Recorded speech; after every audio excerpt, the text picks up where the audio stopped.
All right, why do we learn? What do we learn? And how do we apply what we learn in the real world? These were some of the questions I wanted to answer when I started this podcast. This is an audio and video show where I interview a diverse set of learners from the 21st century. On each episode of this show, I interview a guest who has a story to share about how they acquired a set of skills and knowledge in a creative and innovative manner.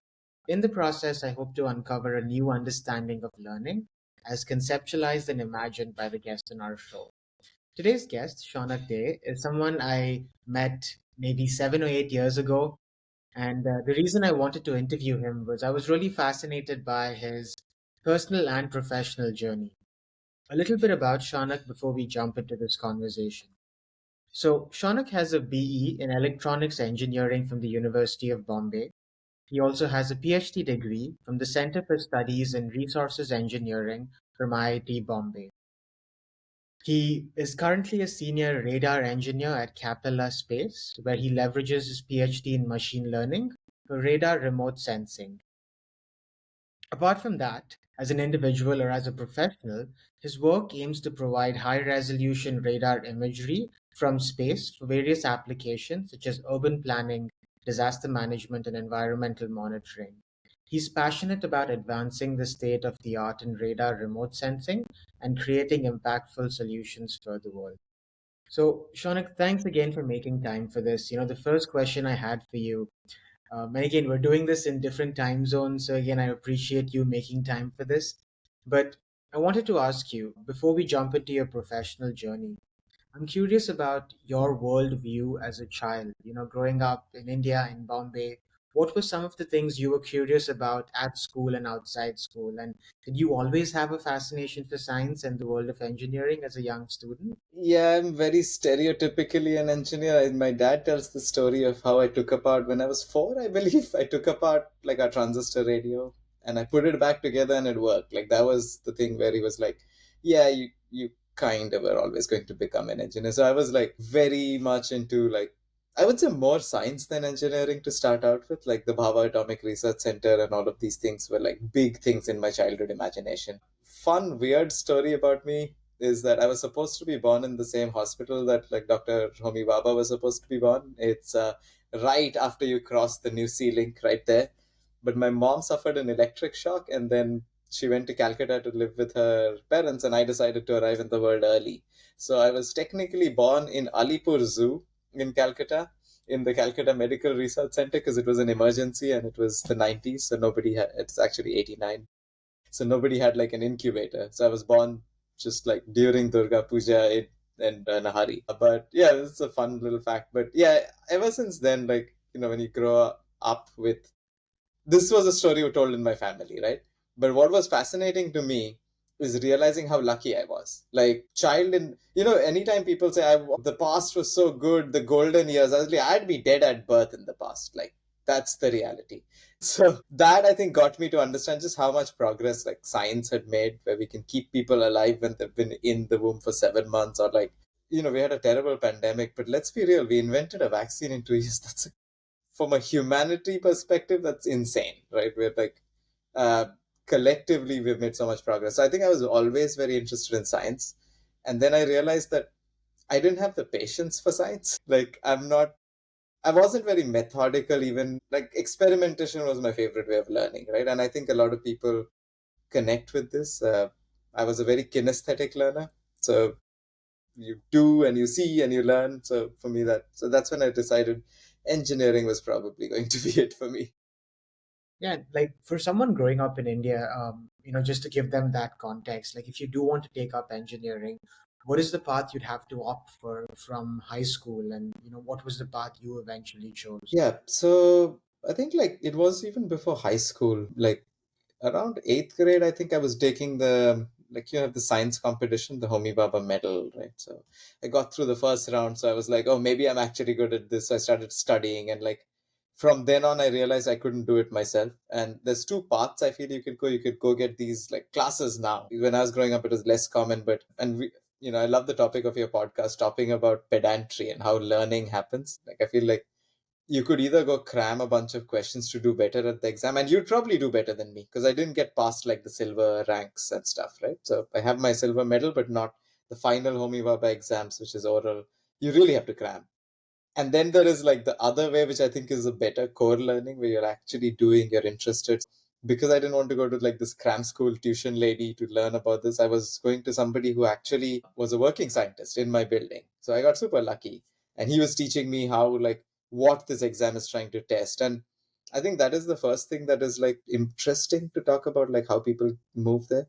I think it starts really early. Like, a lot of times I would hear my own students when the years I was teaching tell me like we don't know what to do in life and they're 23, and I was like, I kind of had a huge conviction when I was 8. I didn't know how I would get there or what exactly I would do, but I was like, I got to make electricity move, like otherwise I wouldn't be happy in life. So that was one thing, and I feel like I was very lucky I got this chance. Like, I had obviously parents. My dad was a marine engineer, my mom worked for Air India, so like I had some more exposure to the world.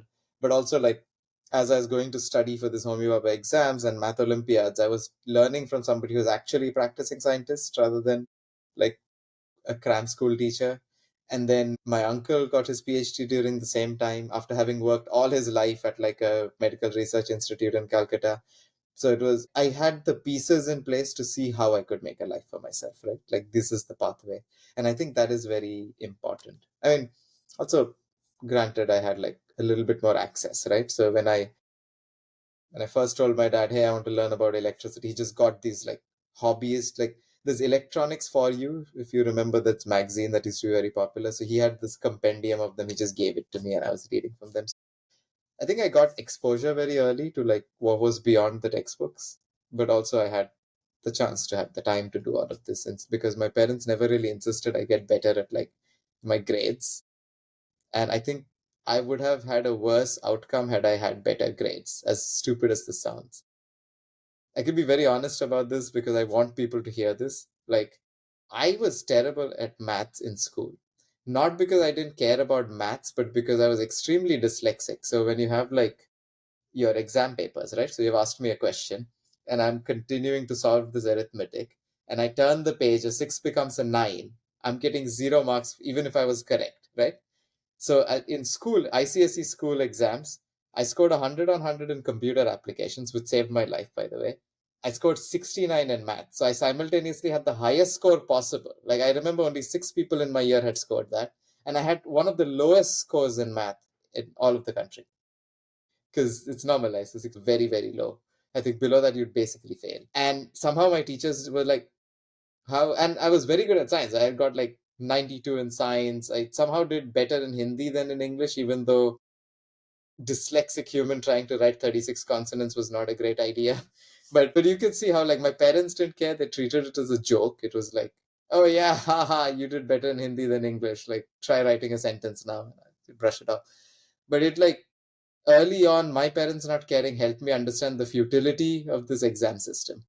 Like, even though, and I had this conviction, even though I was doing terribly at math, supposedly, as soon as it became high school and it became like, or engineering, and it's real math, right? You no longer deal with the numbers, you deal with X, Y, Z. I don't have to care about what the actual answer is. I have a calculator. It's almost like miraculously I got the ability to do math, but I'm not a different person. I didn't have any different interests. I didn't put any different effort, right? It was literally, here's a rigorous education system that is literally opposed to you learning. And I feel like so many times people get caught up in, I need to pass my CET exams, I need to memorize these 200 questions. Where are you actually learning about that subject? You're not, right? You're cramming. And the other thing that I got super lucky with after 10th grade, I got into Goklibai, which people make fun of, but I was very happy because I got vocational electronics, which is what I wanted to do.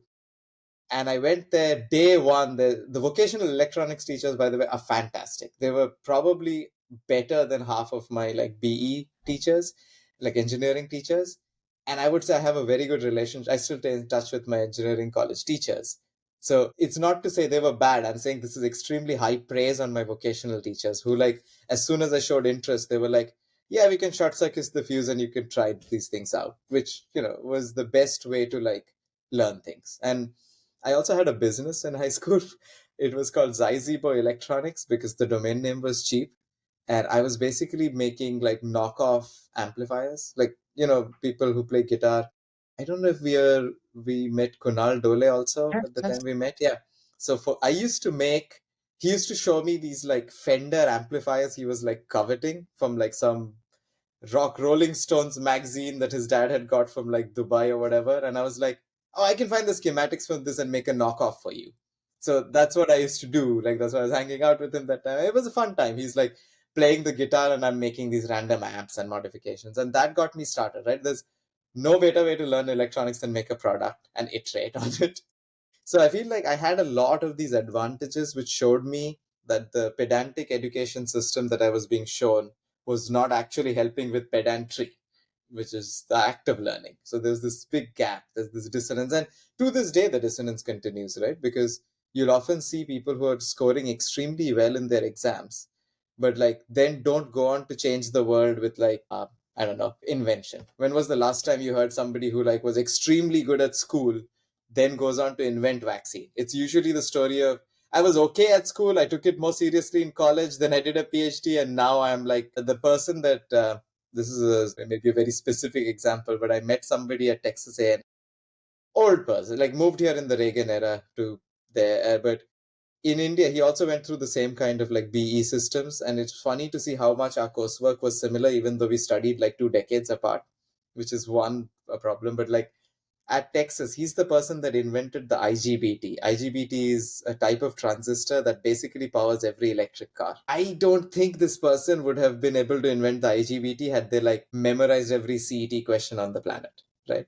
So, but this is one of the things I solely believe. Like, education system should be in service of people actually learning, not like a sorting algorithm to find like employable people. I know it's hard, right? Like, it's easy to say we are sitting here on a podcast on a high horses being like, haha, and the education system. But I understand there's budgetary constraints. I used to teach myself. I know, I think I simultaneously got like the best teacher award as nominated by the students and a reprimand for going off syllabus. This was at Lord's Universal College. My students liked me. The teaching staff was like, whoa, he's not teaching ASP.NET. And I was like, I refuse. These kids will not be employable if they go out with ASP.NET infrastructure, right? So I taught them what they needed to know to pass their exams, and I was teaching PHP. And these kids would like people often want to blame students for not being motivated, but if you give them material, I used to teach the night classes, right, at the college. So these people have already worked a full day, have spent 3 hours doing their night classes, and are hanging out with me at midnight to learn PHP on the side because they realized that was actually going to unlock potential for them, right? And at this time, I was also speaking for the WordPress people. Like I would go to Pune at like the WordCamp meetups. So I told them, look, me learning PHP got me into this international thing where I'm like talking to how to speed up a WordPress site. That's what I was doing for Kiran at Risevertise, right? So they were like, oh yeah, this guy's actually is making sense, right? This is a practical skill that gets you money in life. And yeah, you'll see how motivated students get if you actually show them a thing to learn that is like useful to learn. And I'm not saying I did it, I'm saying this is a universal fact. Right? I just happened to stumble on, hey, by the way, I do WordPress on the side, you want to learn this? And they were like, yeah, this is great, screw the syllabus. But that shouldn't be the case, right? It shouldn't be on an individual person to like go rogue to deliver education. And I think this is where we can probably tweak the system, where like professors need a lot more autonomy. And I mean, we could talk at length about our education system is basically being sliced, diced, and sold out. Like, it's hard to find a job in academia in India, which is ironic because it's the largest growing collegiate system, but everybody's on a contract. And as soon as you actually graduate and ask for a full time professor job, they're like, no, we just want to hire another person on contract with no experience. So when you make a product, when it becomes a commercial thing and it's a business, it quickly goes to like the lowest bidder wins, right? So I think there's a multifaceted way, but like to go back to what you were asking, just like overarching, how does one end up interested? I think just do things, right? And realize that just because the education system and your parents and your family have told you something about how the world works, it may not be true. The world often works diametrically opposite to what like the system is set up. Yeah, I love what you're saying, Shaunak, and I feel like it's just very refreshing to hear your take on it because I was someone that got to teach in the education system in India, and then I also got to teach in Canada. And in Canada, I was in the public school system. In India, I was in the private school system. It was just fascinating to see the same problems repeat themselves in different contexts, whether it's Yeah, India or a more developed economy like yeah, Canada, And I feel like sometimes, parents are coming from a place of love, where they want security for their child. So they encourage them to maybe take a discipline that would have the most positive economic outcome in the long term. And I think the key point that you sometimes miss is that what is the purpose of university? Is it only for you to get a job, or is it an opportunity for you to actually become competent in a space that maybe you can, get some value to the world in? And I feel like the way you went about acquiring your education was really aligned with the latter, where you were able to use that time at university to acquire the basic foundational skills that would help you build a career in a space that you knew you wanted to really add value in the long run. And because I'm someone that's really interested in, education research, I had actually done some research on the history of the PhD degree. And for a long time, I was curious about where did the word PhD even emerge from. And I realized that the first PhD degrees were actually in medieval Europe, in universities like the University of Florence, the University of Paris.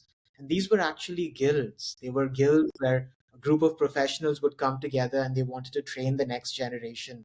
So, in a lot of ways, education was evolving to serve a certain need. And then Yep. I think through colonization and industrialization, many countries like India, because of our colonial heritage, we adopted the British structure and then went about a certain way. And it's also like a numbers game, right? Where in India, I think the prime objective is to get into the best university that can help you get the best job. So most young people in India that are encouraged to get into the IITs and then maybe do an MBA, which is the path that I was also encouraged to do. And funnily, that got me off science completely because I did not have the motivation that you had. And as soon as I got a B grade in math and science, because I was the typical A type personality, I said, no, I don't want this. I'm going to go to a subject that gives me good grades. And Yes. it's so sad because I came back to science in my early 20s as a teacher, and I'm like, I missed out on so much. Mm-hmm. Loved chemistry because I thought the periodic table was the most beautiful thing in the world. I'm like, how can you have one table that helps you explain the entire world and everything around us?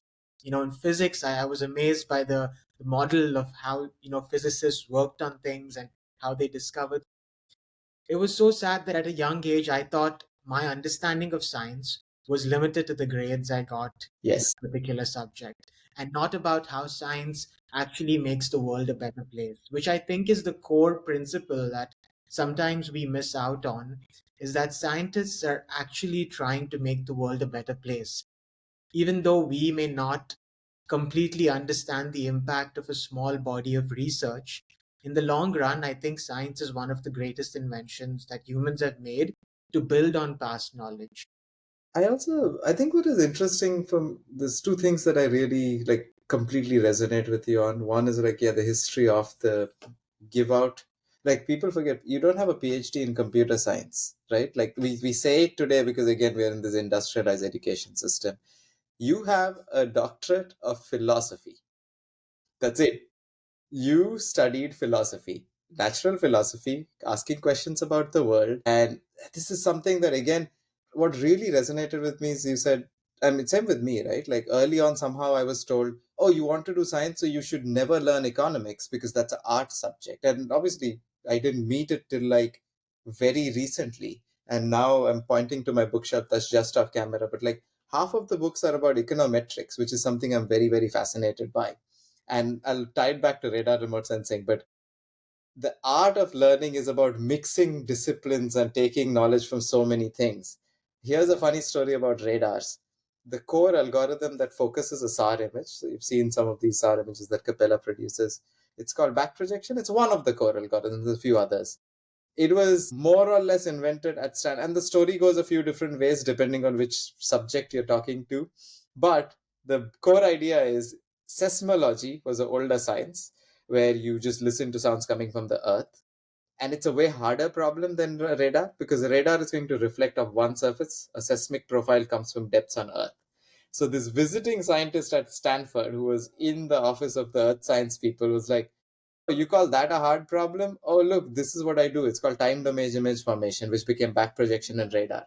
So like this core radar focusing algorithm came from seismology, which itself comes from just sonar, because we studied how animals do this. Like there's so much overlap of human knowledge. So like I think one of the biggest demerits of the Indian education system compared to some of the others, like, yes, absolutely, Canada and US also have industrialized education, right? This is why you can have a pipeline of what to write in your statement of purpose. It's supposed to be a letter telling you what your purpose is, not what like Jambori education wants you to write so you get into Cornell.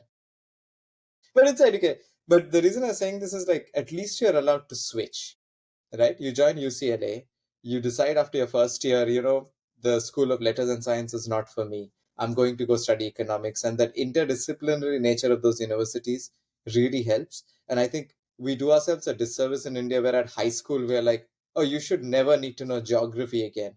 And guess what? Once I actually got good at radar, the next thing I had to learn was geography. Because half of the things, the stuff I used to work on, all of the scientific research, it's not just what the radar is doing. It's like, how does the radar react with alluvial soil? Is it going to be from a reflection? Like one of the things we're looking for is like it's called a paleo channel.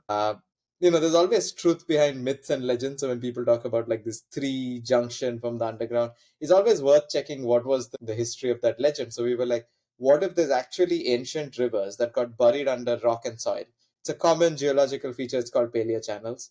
But again, I had to know about geology, geography to even think to ask that research question from a radar perspective.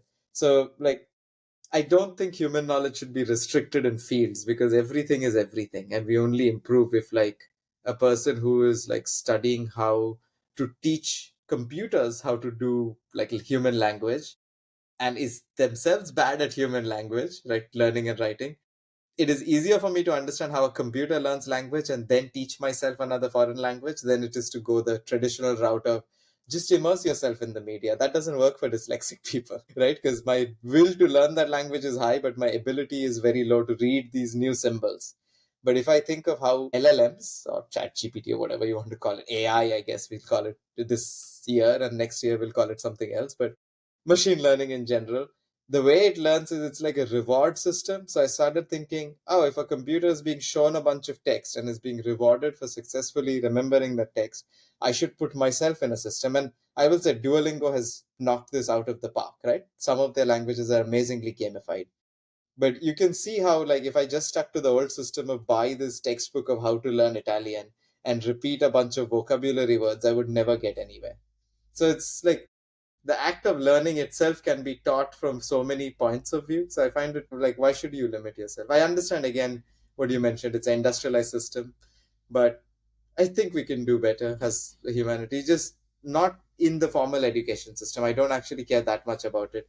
My greatest source of learning these days is Wikipedia, open books, and YouTube.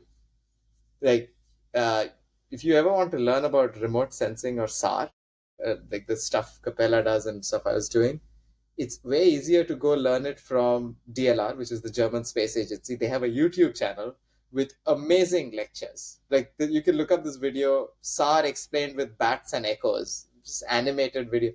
Who produces this kind of content in formal university? This is just being given to you for free, right? And I feel like the internet being so amorphous and unstructured also means that you can easily get lost. Like you can think you're learning because you're watching somebody else do something on TikTok, but everything's a double-edged sword, right? So I'm more hopeful of it than I'm scared of it. I think a lot of people are like, attention spans are falling because of 20-second video. I'm like, okay, but if human memory is not the biggest constraint anymore because ChatGPT exists or some other LLM exists, the ability to Google exists, then maybe having a short attention span where you do many things at once is actually better, Yeah. right? Like you're the modern Renaissance person. And we keep forgetting, just to go back to the story of the medieval times, Renaissance men were not good at painting, not good at writing. They were the jack of all trades, right? Like Leonardo was not the best artist. He just did two things. So we're like, oh wow, he was a genius. I'm like, no, he was mediocre at painting, mediocre at science, let's say. He was no Michelangelo, but he was also no like Galileo. But he did two things that makes him infinitely more useful to humanity. So actually, the reason I tell this story is the quotation on my PhD thesis was simplicity is the ultimate sophistication. And that's a Leonardo da Vinci quote, right? Like, You don't need something to be complex. You could do something half-heartedly, but just do it. And the other story from the medieval times is like when you talk about human knowledge, even if you're doing PhD in some obscure, like you're just doing 3 months of a research program to get some grades in some obscure field. One of my most beautiful quotes, also from Leonardo, is like, all if you imagine all of human knowledge is a sphere. So this is before balloons. I guess you would have used balloons otherwise. You're adding like a little bit to the top of the sphere, and then somebody else is adding another little bit. But 20 years later, you'll realize you've just extended the sphere by another millimeter. And that is the beautiful part. That's such a nice analogy to explain, moving human understanding forward. And I think that is something that I remember reading this book, Shaunak. I don't know if you read it, Chasing New Horizons. It's about how we sent the first satellite to the moon, and it was about the team at JPL that Mm-hmm. actually designed the satellite and sent it there. And it was 20 to 30 years of work to actually create the satellite and send it out to Pluto. It was the first time we sent a satellite so far. And just hearing that story, I realized there were thousands and thousands of engineers and scientists working on this one mission to make sure we have something to study the outer frontiers of our solar system.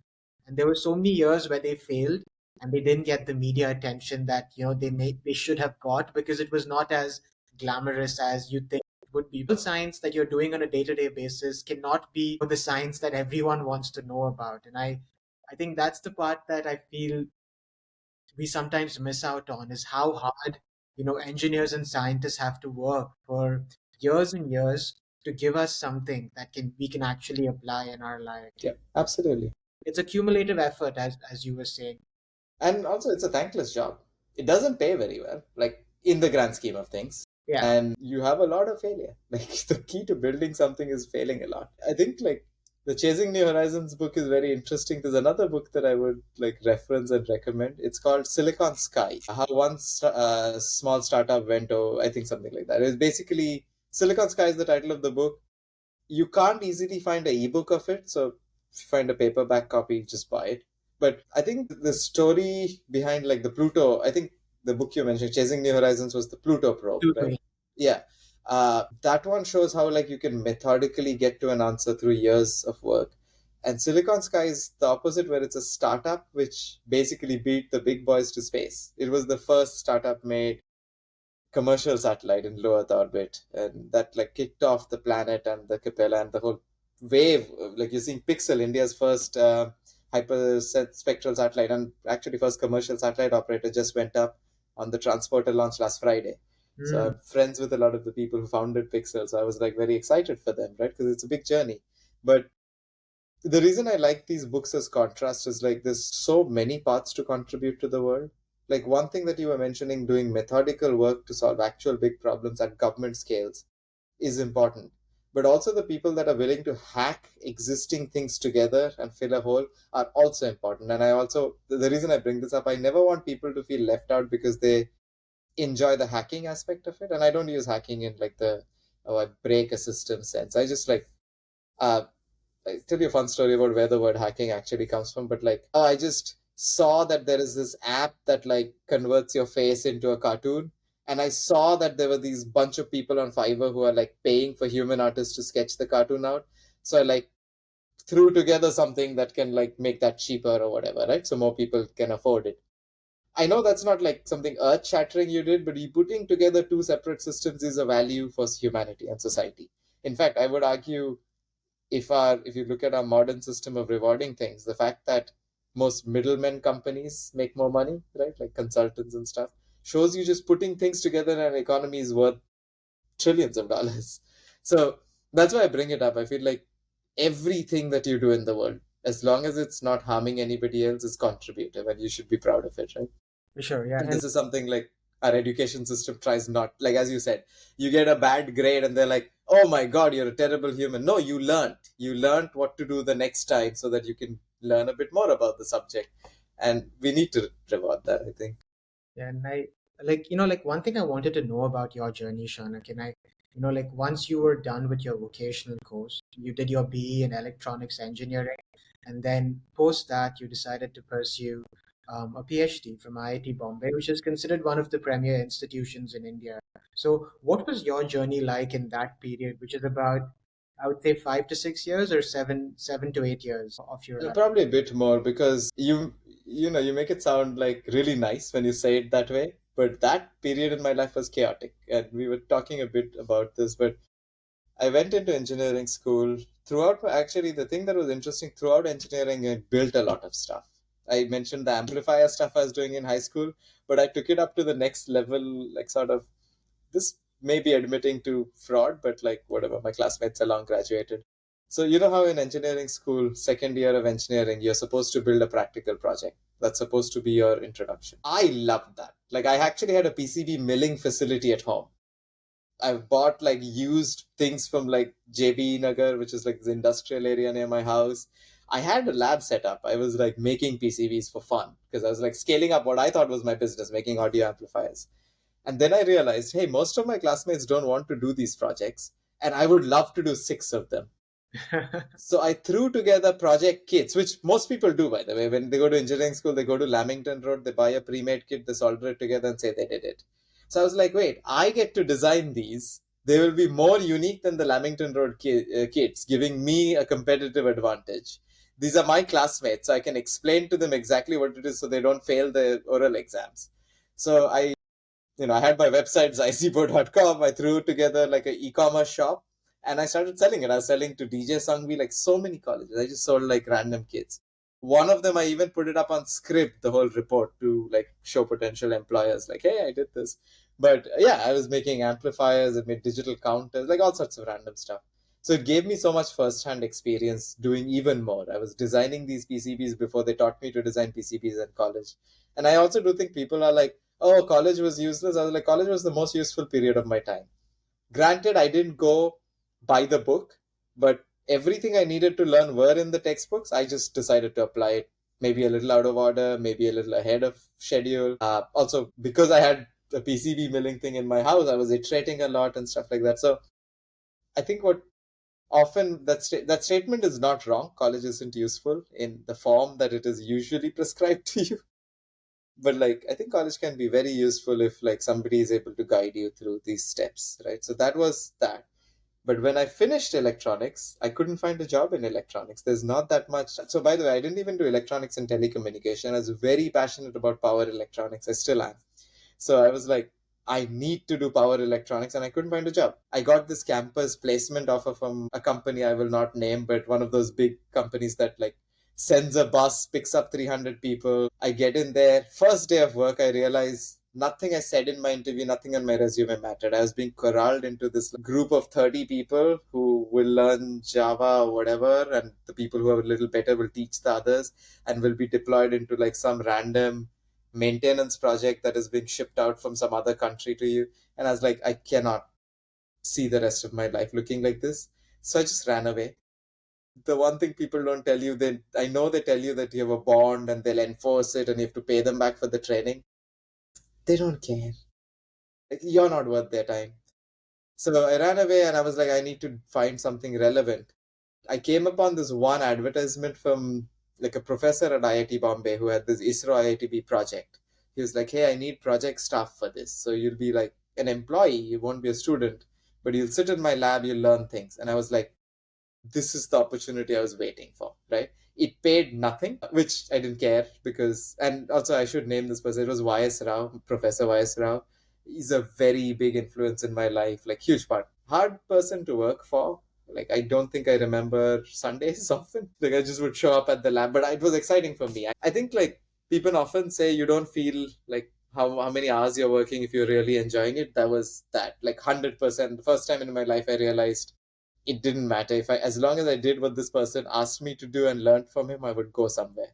So that actually was that, and he was the person that pushed me to get a PhD because had I continued in that life, I would have remained project staff forever. And even if I got a job at ISRO, like a full time job, I wouldn't rise. Like you'd be limited to scientist C, which is like a pretty low level thing. So he was like, you got to get a PhD. He helped me apply for NUS and I got in, but I was not sure I would have the financial leap to go live in Singapore. And then the next year, he was like, IIT Bombay has this program. If you've been a project staff for more than 3 years, you can be considered for admission as long as you go pass, like whatever, the JEE. whatever exam he's supposed to pass. I was like, fine. And he gave me time. He would like every Friday, don't do work, just study so that you pass this exam. And he got me into the PhD program. In the end, there was a bunch of administrative things, and there's somebody else in the department picked me up, Professor Avik Bhattacharya, again a person that changed my life. So I have a lot of reverence for these people. But Avik actually trained in Canada under like Radar Canada, like it's the biggest institute.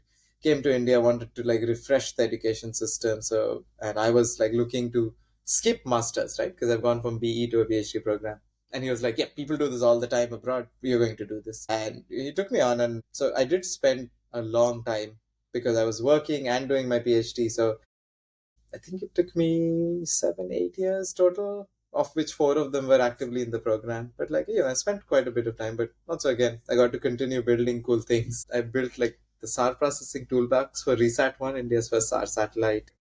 But not just me, there's a bunch of people. But like, I was doing the polarimetry part, and that's what I did my PhD in. So I was introduced to this very niche thing that involves power electronics, that involves signal processing, things that I was very passionate about. So, even though it was a long period of my life, it flew by.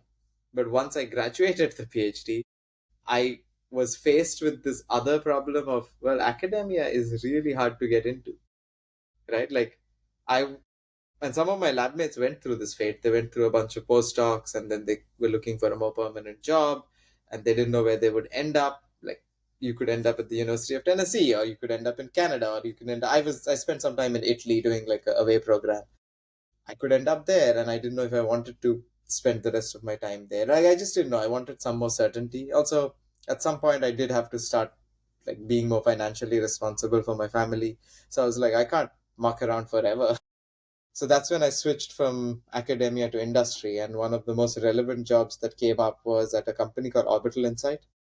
And sort of going back to something you were saying, I know people say, hey, if you get into engineering, you're like, you have a secure future because this is something.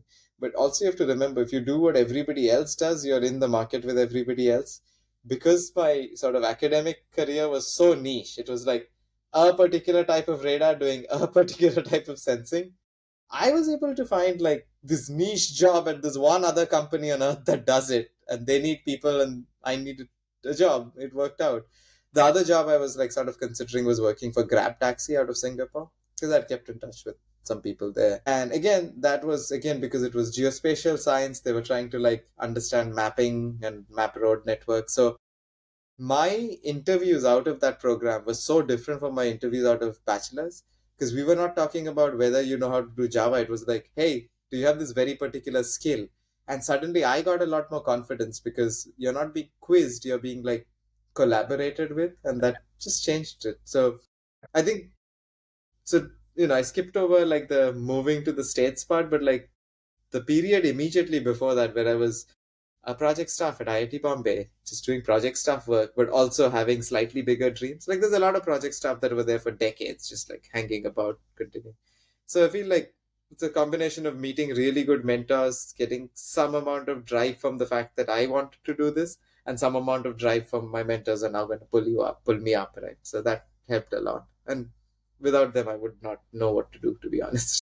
Yeah, I mean, like so many like little points of, I mean, the chance, the role of luck in all of these factors. The fact that you were in Bombay, you stayed close to IIT Bombay, you found a mentor that was slightly flexible in how they wanted to work with you. You know, the fact that you had that support to be able to pursue that program at that point, you know, without the pressure to convert that into something And honestly, the fact that I ran away from the unnamed company. true. Because If I had run away a day later, yeah, the project position would be filled by somebody else, right? Like somebody else's life would have changed. So I don't know, your path would have been completely different, right? completely different. I'd probably like, I don't know, spend 5 years at unnamed tech company and then like try to get a H1B to move here on software purposes or something. Like this is a path so many people follow because that's the path that nobody tells you of any other path, even though they exist. And this, I will admit, had I had more financial demands from my family earlier, I may not have been able to sustain 7 years of working at like very low pay. But like I had the privilege to be able to do that, the luck, like everything came together. But also, I also think I firmly believe one of the reason randomness worked for me is because I spent a lot of my life doing random things. I think the thing, maybe before you met me or we spoke about it the first time we met, before I got into vocational electronics, sort of before high school and through high school, I was taking pictures at night in Bombay, like of Yeah, crime. Like, I yeah, remember. I've like seen more murders than I should have seen. Two of them like in front of my eyes. Fun story. But like, I was doing random things. I was like, maybe I'll be a journalist. One of my uncles worked for All India Radio. That seems like a good career. And, I found found a random mentor this was before Mumbai Mirror, because you remember Mumbai Mirror came about that time. So this guy was in the Times of India. He was desperately trying to improve his work-life balance. He was like, I'm going to this tabloid and you're not an official intern. I won't pay you, but if you want to do unpaid labor for me, great. I was like, have camera will work, right? So started doing stuff like that. So also a lot of stuff that I was doing at Advertise with Kiran was I had no business knowing enough about advertising, but I just happened to think, hey, I was drawing these cartoons for fun. I had a cartoon series called Politically Incorrect, which if you dig up on the internet still exists. But I was drawing these cartoons, and he was like, "Hey, you want to do like some caricatures for this new ad company I'm starting?"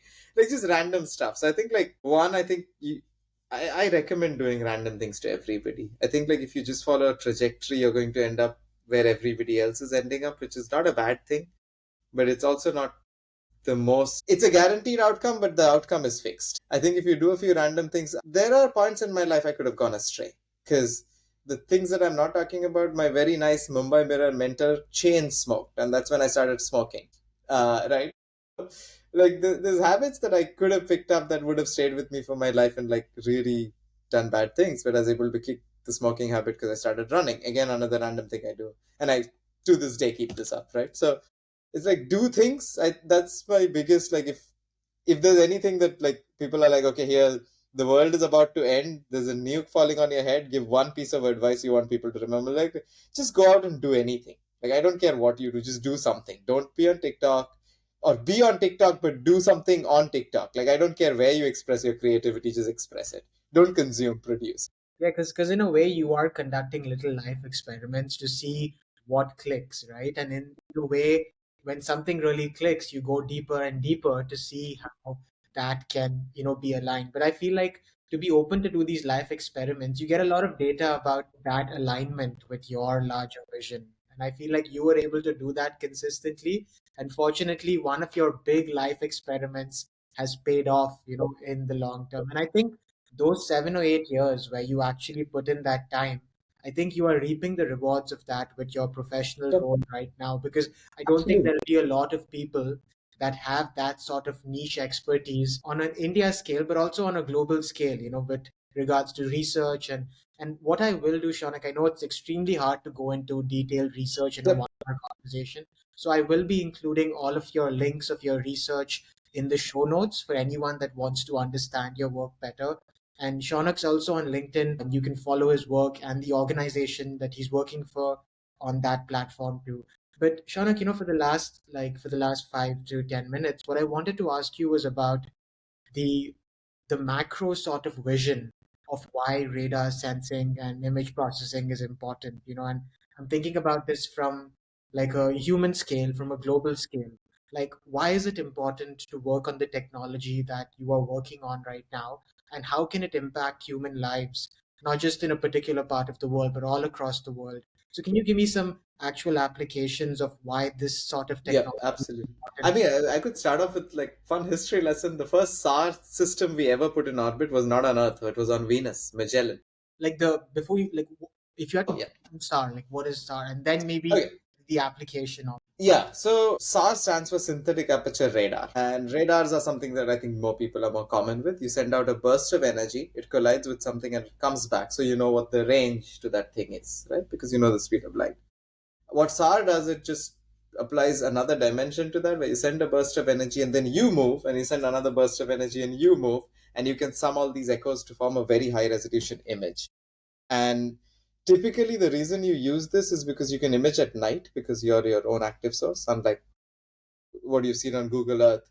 You get a picture, but it's cloudy, so they have to like take pictures over time. SAR is like it penetrates through clouds, most frequencies, not very high frequencies. So like Capella's radar penetrates through clouds. The stuff I used to work on, RESAT, C-band penetrates through clouds. So it gives you some advantages where if you're trying, let's say you happen to live in a country that has 4 months of monsoon and you want to know how agriculture is going, you have no other choice but to use a radar sensor, like a SAR sensor. And the first time we decided to put this in orbit to study a planet was Venus, the Magellan mission. Groundbreaking. I need to remember the date. I want to say it wasn't the first SAR system because the first SAR system was CSAT, and that was in the 70s, 71, I think. But Magellan was shortly after that. So, not like really old. But that was the first time we realized that Venus was actually not just like a smooth planet, but like there was smoke we were seeing from our telescopes. Mm. And the atmosphere is because of carbon emissions, like because of the volcanoes, because we image through the volcano plume. And that indirectly led to the discovery of global warming or greenhouse effect as like a thing, right? So over time it became global warming, and now we prefer to call it climate change because like it's not just warming, it's also cooling and stuff like that. But I think that was like the first big example of like, wow, this just changed all of humanity. Before this we were just like smoking cigarettes and driving our Enron fueled cars wherever, and then we were like, hey, maybe not a good idea. Also, like, BMC, please stop building coastal highways. We need mass transit. Like the fact that we changed our perception as a humanity. And I think that's what the next generation of this is going to be. We now live in the era where SpaceX has this massive constellation of Starlink. They will be able to connect people across the world. But we also need to see what we are doing as like at a human scale activity, roll it up. And I think that's where radars are going to play like a key role. We're going to have to start observing more things. I mean, I don't want to pretend we live in a perfect world. We have military conflict. We need to observe those to make sure. I think when people hear that's going to help with military conflict, they think you're going to be doing more war mongering. But often, knowing things about the conflict prevents more conflict. Like, it's so easy to go into like a misunderstanding, like, oh, you came on my border. No, that was just a tractor. Now you have proof that no, that was just a tractor. It's fine. Don't fight. But I think like that doesn't excite me as much, but I acknowledge that as a very big part of what this does. Imaging at night has its uses. I think for me, what is super interesting about SAR and like the future of it, we are coming to a point where data is not a limit. Beaming data down from space is cheap, which means we can keep imaging our Earth a lot more than we currently do. And one of the core things that I guess you need to know about the Earth is a very dynamic place. In fact, the last thing I was working on was some like toolboxes for NISAR, which is the NASA ISRO Synthetic Aperture Mission. The mission, they have a wonderful website. Highly recommend. We should put that in the show notes too. There's animations of how this works, so you don't just have to listen to me on a radio. That mission first acknowledges that the Earth is dynamic. Glaciers move, rivers change courses over a quick few years. And then you look at, like, for me, the interesting part is human activity, anthropogenic activity as it's called. Look at pictures of Shanghai from 20 years ago and look at a picture now, right? There's this massive growth, and you're telling me if, as a humanity, we don't monitor. And it's not just Shanghai. China did the growing. The largest growing cities on earth are in like is Lagos, Nigeria, right? You have like the next billion people. India and China have had their like we're firmly in the middle income economy territory, right? But there's a next billion people coming up, and if we don't monitor what resources are being used, how microclimates are changing, and what we can do to balance the needs of us to have like a decent climate trajectory, but also their needs to grow. Like, I'm not one of the people that are like, everybody stop developing because the earth is in trouble. It is in trouble. We are like way past the trouble mark, right? Like the COP28 summit proves it. We're dead. We're in trouble. But also, you can't look at a person in Lagos, Nigeria who just got their first cell phone and tell them, hey, actually, the earth is in trouble. We need you not to get a car, right? So, how do we balance this? And I think we can only balance this by more observation.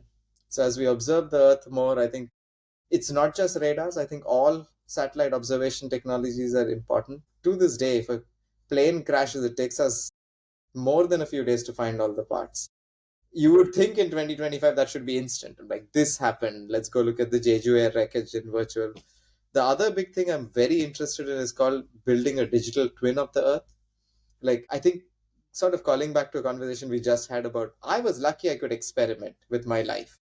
we got one Earth. We can't experiment on it, right? Despite whatever crazy billionaire says we'll block out the sun and reduce global warming. I'm like, we don't know. So as we build these digital twins, we can start virtually experimenting. What if we tried this crazy idea? What if we terraformed the Sahara? Oh, actually, we would then realize, and this we know for scientific facts, so don't let anybody tell you we'll terraform the Sahara. The winds that take the sand particles from the Sahara have been traced to deposit that sand in the Amazon that keeps the soil fertile. So the Earth systems are very fragile, very dynamic, very interlinked, and we won't learn about them without more observation. We are still pretty blind. In the process of learning about the Earth, I describe like the analogy I say is like if you imagine all, and this is stealing from the JFK speech about why we went to the moon. Think of all of human history, right? Like we went from like slowly over millions of years, we kind of made stone tools, invented writing. So if the Earth was I mean, it's from the JFK speech. If all of human history was a clock, we took 11 hours to get to like computers, and then from 11 to 11:15 we went to space. From 11:15 to 11:05 we invented AI. Like we are in rapidly diminishing growth cycle, so we are creating so much technology, so much growth, but at the same time if we are not observing and monitoring and seeing what will happen and simulating it on a digital earth to see, oh yeah, if we, blot out the sun, this happens. If AI becomes the thing we all actually use a lot, and the amount of data centers we add to the planet are like 2 billion more, this will happen. So this is why I'm like so excited for that. Observe, simulate, learn, and then hopefully decimate knowledge so we can maybe make better policy decisions. That's amazing, and I think that's so impactful, right? Because I feel like having that simulation of what can actually happen, like implementing that in a real world scenario would be extremely difficult considering, the funding, the policy restrictions in different sort of geographic context and so I mean that would be such an amazing like long-term project to actually work on because I feel like sometimes I don't know what your thoughts are on this, but I feel like simplifying important research for the masses to understand is one of the responsibilities of people that understand and access that knowledge. Like someone like me, I don't feel like I have the scientific background to understand, but like hearing you speak now, I realize why it's so important because we, as you said, have just one planet. For a long time, like till the 1900s, our population was really limited. And then suddenly, we are 7 billion. I don't think that the planet, like biologically, we can't, like go exponentially, right? As a planet, I think we have. And also like maybe we can, but we don't know that either. Both ways we don't know. And the reason I say maybe we can is because I feel like a lot of the population crisis caused like the one child policy in China, right? Like there was this thought that we can't grow, and now they're like, oh, there's a demographic collapse. I'm like, bro, you're telling me we didn't know this for, and yeah, we didn't know this because we didn't simulate this on a computer, but That's maybe now we can. I feel like, yeah, you're right. I think it's hard to put out generalizations without Yeah. backing it with data. So I think you can't like completely say with a surety that it's going to impact the planet, but I think it's all about the studies and the research that you do to back that up, right? But I think that's really amazing, Shaunak. And I feel like for the listeners listening in, if you are a young engineer, a young scientist, I really hope you're able to connect with Shaunak and understand his work. But even if you aren't able to do so, I think through this conversation, you get a glimpse of his journey and his story, and maybe a pathway for understanding your direction in your life. So the last question I have, Shaunak, and is just something about recommendations. It doesn't have to be related to your work, like over time, were there any books, any podcasts, any films, any people that sort of shaped your thinking apart from your two mentors? And if you could just list that out for the last question of the show. Yeah, I think like the biggest thing I learned from both Vaisra, Vic, and not just them, right? Ever since them, I've had great mentors. At Capella, I have somebody called Gordon who like I look up to a lot. So I think the first thing is like find somebody like that. You can find them everywhere, right? Like they may not be the ones that you classically are supposed to chase. Like I can say this about Vaisra. He didn't give a damn about becoming the head of the department or like anything. He just wanted to do his work, right? So I think too often we get sorted in like, look at this person who's like going up the corporate ladder. No, ignore that. Just do the thing that like actually you're interested in and find mentorship there. I think the other big thing is like don't hesitate to try. There's often you'll discover there's actually not that much of a cost to trying. when I was younger, I used to think like 1 year of my life is everything, and now I'm like, a year passes, I don't notice. If you could take, if you can afford to take a year to just take time off, maybe do a random other job that you didn't train for but you managed to do. There's no shame in going and working at Chroma for 6 months to just understand how to talk to people and how to like there's so many things you learn from every aspect. And I think people often don't experiment, or they think it's literally their time to experiment or something, and I'm like, is it? What else are you doing with your life? You're like reheating box mac and cheese. Like, go do something. Yeah, yeah, and I like. Is there a book that you'd recommend, Shaunak? That you, I mean, a more like Chasing New Horizons was something, and I think you mentioned the other book, which I will include in the show notes. Yeah, Like, yeah, for sure. And I'll send you links. And please do. as I look through my Audible list, so I read a lot of nonfiction, and this is something where it's my demerit that I never really learned to appreciate fiction, and this is something I'm trying to get into more over time. But one of like I've been reading a lot about, I think I mentioned economics and urbanism, so geography, economics, and tying back to I can maybe use it to get better at this radar business, right? But just learning how our cities came to be dominated by the automobile has been like eye opening for me. So one of the books that I'm currently reading is Walkable Cities by Jeff Speck. I just finished it and I would highly recommend it. Just because I think like specifically if you're like thinking about policy in India right now, India is like rapidly just copying the bad American suburban model. It's a great thing to fight to protect it. So I would highly recommend that. And the other book that I have actually am going through, which helps me understand the age of AI a bit better, but from a more general perspective, is called Why Machines Learn: The Elegant Math Behind Modern AI. Like that's the full title, but just search Why Machines Learn. And I think like it's easy to get wrapped up in the technology of it without understanding like the math of it. It's not okay. Full disclosure, it's not going to help you become a better machine learning researcher, right? Because it's fundamental math. But I like knowing the beauty of the math behind the thing that is letting me do what I'm doing. So it's two sort of very diverse books, but might be interesting. Awesome. And in that positive note, we end this episode of Learning Stories. I will be linking Shaunak's LinkedIn profile, and you can find him on the internet and his work as a researcher and scientist and an engineer. So, thank you for tuning into this episode, and stay tuned for more such stories of amazing young people defining the future of the world in their own unique context. And until next time, keep learning.